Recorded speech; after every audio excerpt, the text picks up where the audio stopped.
السلام علیکم ورحمۃ اللہ۔ وائرل اردو نیوز میں آپ کا خیر مقدم ہے۔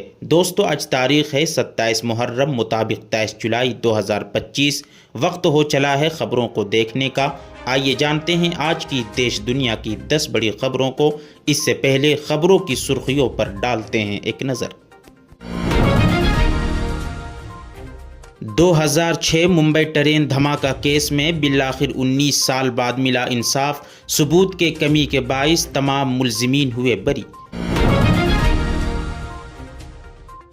بنگلہ بولنے والوں کی گرفتاری ہوئی تو چھوڑوں گی نہیں۔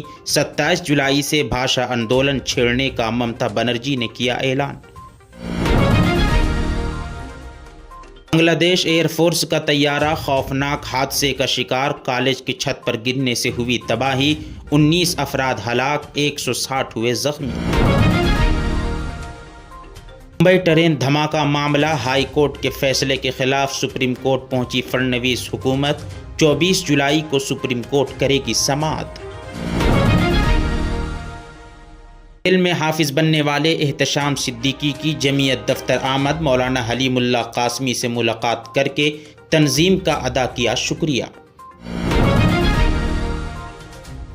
بہار ووٹر لسٹ پر اپوزیشن کا پارلیمنٹ میں طوفان، مانسون اجلاس کے دوسرے دن بھی شدید ہنگامہ، آپریشن سندور پر جواب دہی کے لیے ایوان میں وزیر اعظم کی موجودگی کا مطالبہ۔ کانوڑ یاترا روٹ پر ہوٹل لائسنس اور رجسٹریشن سرٹیفکیٹ لگانا لازمی، سپریم کورٹ کا فیصلہ۔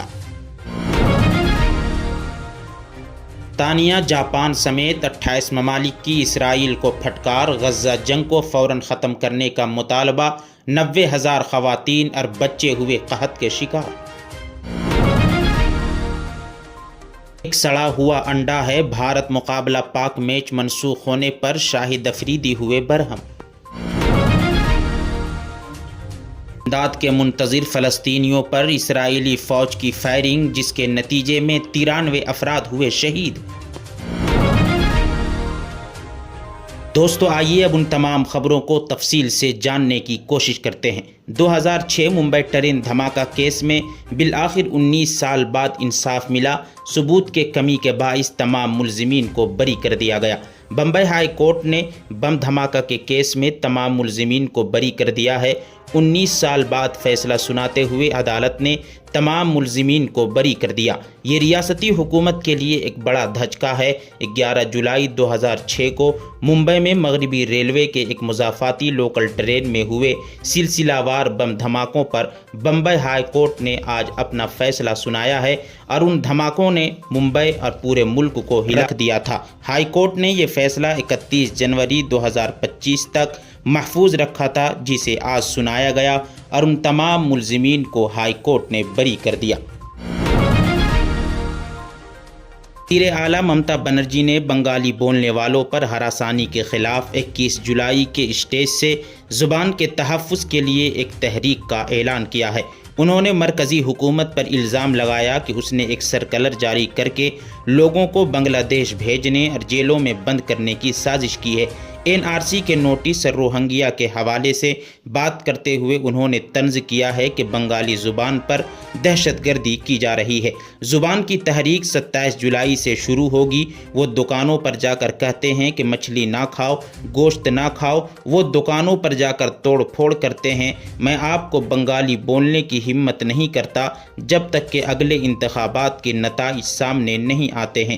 ممتا بنرجی نے مغربی بنگال میں آج پارٹی کے سالانہ یوم شہداء ریلی میں سخت وارننگ دیتے ہوئے کہا کہ اگر بنگال کے ایک بھی ووٹر کا نام بغیر کسی جواز کے ووٹر لسٹ سے حذف کیا گیا تو وہ سڑکوں پر نکل آئے گی، اور موقع ملا تو دلی جا کر کے الیکشن کمیشن کا بھی گھیراؤ کرے گی۔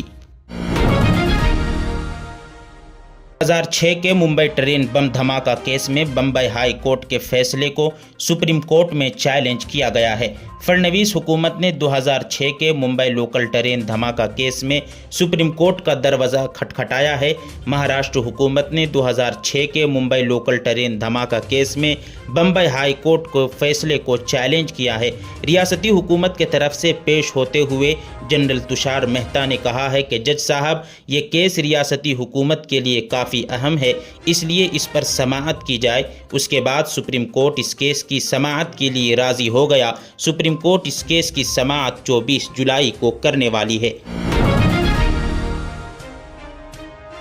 بنگلہ دیش میں آج احمد آباد میں ہوئے ایئر انڈیا طیارہ حادثے جیسا منظر اس وقت دیکھنے کو ملا جب فضائیہ کا ایک طیارہ حادثے کا شکار ہو کر ایک کالج کے چھت پر گر گیا۔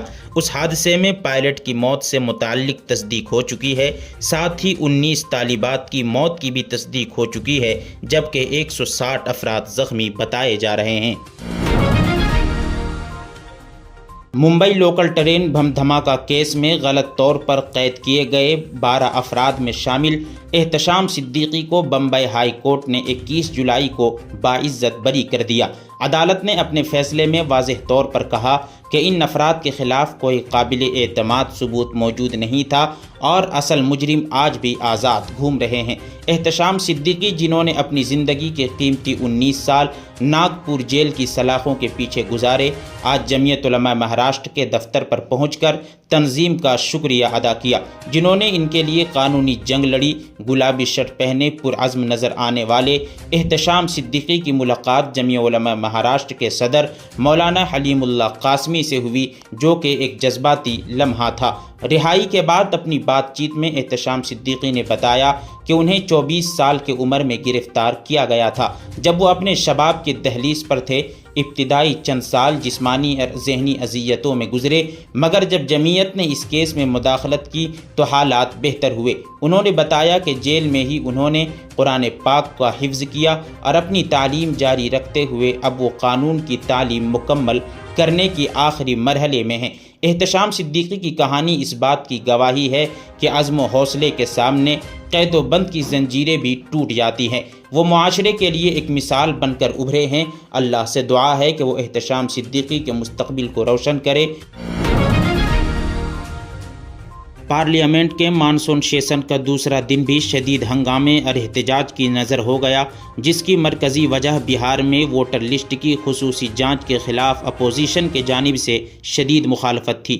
ایوان بالا میں دونوں اپوزیشن ارکان نے پہلگام دہشت گردانہ حملے، آپریشن سندور اور بہار ووٹر لسٹ تجدید جیسے حساس موضوعات پر فوری طور پر بحث کا مطالبہ کیا اور حکومت سے جواب طلبی کی۔ کارروائی کا آغاز ہوتے ہی لوک سبھا میں شور شرابہ شروع ہو گیا، جس کے باعث کارروائی دوپہر 12 بجے تک، پھر 2 بجے تک اور بالآخر کل صبح 11 بجے تک ملتوی کر دی گئی۔ راجیہ سبھا میں بھی صورتحال مختلف نہ تھی، جہاں اپوزیشن کے نعرہ بازی کے باعث کارروائی معطل کرنی پڑی۔ اس دوران ایک اہم پیش رفت بھی ہوئی جب راجیہ سبھا کے ڈپٹی چیئرمین گھنشیام تیواری نے اعلان کیا کہ نائب صدر جگدیپ دھنکڑ نے طبی وجوہات کے بنا پر اپنے عہدے سے آئینی دفعہ 67A کے تحت استعفیٰ دے دیا ہے، جو فوری طور پر نافذ العمل بھی ہو گیا۔ سپریم کورٹ نے منگل کے روز اتر پردیش اور اتراکھنڈ میں کاوڑ یاترا کے راستے پر واقع تمام ہوٹل مالکوں کو ہدایت دی ہے کہ وہ اپنے ہوٹلوں میں قانونی تقاضوں کے مطابق اپنے لائسنس اور رجسٹریشن سرٹیفکیٹ نمایاں طور پر لٹکا کر رکھیں۔ کاوڑ یاترا کا آج آخری دن ہے۔ عدالت نے کہا کہ ہمیں بتایا گیا ہے کہ آج یاترا کا آخری دن ہے، کسی بھی صورت میں یہ یاترا عنقریب ختم ہونے والی ہے، لہذا اس مرحلے پر ہم صرف یہ حکم جاری کرتے ہیں کہ تمام متعلقہ ہوٹل مالکان قانونی تقاضوں کے مطابق اپنے لائسنس اور رجسٹریشن سرٹیفکیٹ آویزہ کرنے کی ہدایت پر عمل کریں۔ اسرائیل اور حماس کے درمیان جنگ جاری کی قیمت غزہ کے رہائشی چکا رہے ہیں۔ انسانی بحران کے پیش نظر برطانیہ، جاپان، آسٹریلیا، کینیڈا اور کئی یورپی ممالک سمیت 28 ممالک نے سوموار کو غزہ میں جاری جنگ کو فوری طور پر ختم کرنے کی اپیل کی ہے۔ ان ممالک کے وزرائے خارجہ نے ایک مشترکہ بیان میں کہا ہے کہ اسرائیل کو بین الاقوامی انسانی قوانین کی پابندی کرنی چاہیے اور شہریوں کو ضروری امداد سے انکار نہیں کیا جا سکتا۔ بیان میں کہا گیا ہے کہ غزہ میں شہریوں کے مصائب اب ناقابل برداشت حد تک پہنچ چکے ہیں۔ انہوں نے بچوں اور شہریوں کے لیے پانی، خوراک اور دیگر بنیادی ضروریات کی سست رفتاری کی مذمت کی۔ اس کے علاوہ اسرائیل کے امداد کی تقسیم کے ماڈل کو خطرناک قرار دیتے ہوئے مشترکہ بیان میں کہا گیا ہے کہ اسرائیل کا موجودہ رویہ عدم استحکام کو فروغ دے رہا ہے اور یہ ناقابل قبول ہے۔ World champion ship of legend کا دوسرا سیزن 18 جولائی سے انگلینڈ میں شروع ہوا۔ بھارت اور پاکستان کے درمیان 20 جولائی کو مقابلہ ہونا تھا، جو آپریشن سندور کے بعد دونوں ٹیموں کے درمیان پہلا میچ تھا، لیکن میچ سے ایک دن پہلے سابق بھارتی کرکٹر شیکھر دھون سمیت کئی بھارتی کھلاڑیوں نے پہلگام دہشت گردانہ حملے کی وجہ سے اس میچ سے دستبردار ہونے کا فیصلہ کیا، جس کے بعد ٹورنامنٹ آرگنائزر نے میچ منسوخ کرنے کا فیصلہ کر لیا۔ بھارتی کھلاڑیوں کا پاکستان کے خلاف نہ کھیلنے کا فیصلہ، جہاں ایک طرف پہلگام دہشت گردانہ حملہ تھا، وہیں دوسری وجہ پاکستانی ٹیم میں شامل شاہد افریدی بھی تھے۔ آفریدی نے دہشت گردانہ حملے کے بعد ہندوستانی فوج کا حوالہ دیتے ہوئے نازیبا الفاظ بھی استعمال کیے تھے۔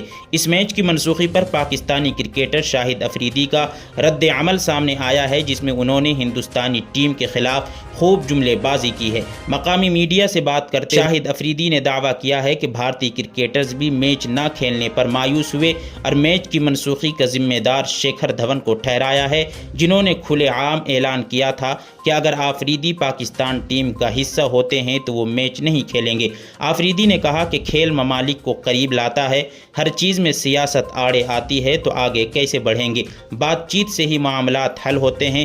اس طرح کی تقریبات کا مقصد ایک دوسرے سے آمنے سامنے ملنا بھی ہوتا ہے، لیکن آپ جانتے ہیں کہ ہمیشہ ایک سڑا ہوا انڈا ہوتا ہے جو سب کچھ بگاڑ دیتا ہے۔ حالانکہ اس دوران شاہد افریدی نے کسی بھی کھلاڑی کا نام نہیں لیا۔